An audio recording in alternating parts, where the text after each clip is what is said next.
अभी मानव देह मिला, कर लो थोड़े दिन अहंकार, इसके बाद पता चल जाएगा। अरे सावधान रहना चाहिए।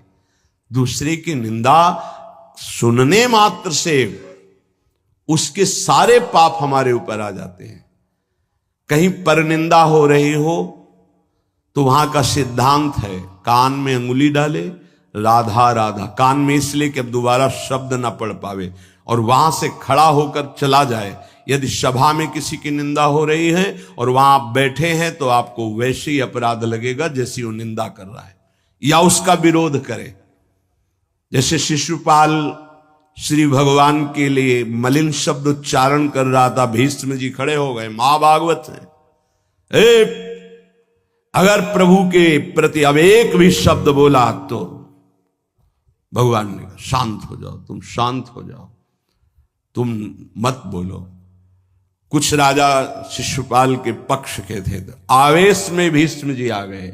अगर श्री कृष्ण को कोई एक शब्द भी बोले, मेरे आराध्य देव, पूरी सभा के ऊपर पैर रखता हूं। अर्थात हर वीर को ये मैं कह रहा हूं कि अगर श्री कृष्ण के विपक्ष में कोई बोला तो मैं रौंद दूंगा। केवल मैं भक्त ही नहीं हूं, मैं महाबली हूं। त्रिभुवन में कोई ऐसा जोड़ नहीं जो भीष्म अपने स्वरूप में आ जाए और फिर उसे। वही भीष्म जी जब अधर्म के पक्ष में खड़े हो गए, पांडवों के विपक्ष में, वही भगवान पांडवों के पक्ष में तो दंड मिला, 6 महीना बाणों की शैया पर पड़े रहे। अधर्म के कारण परास्त हुए ने। ऐसे महावीर महाभागवत को कोई परास्त कर सके, असंभव। परम पावन गंगा जी के गर्भ में रहे, जिन गंगा जी का एक बूंद भी अगर शरीर छूटते समय चला जाए तो परम पद मिलता है, उनके गर्भ में रहे।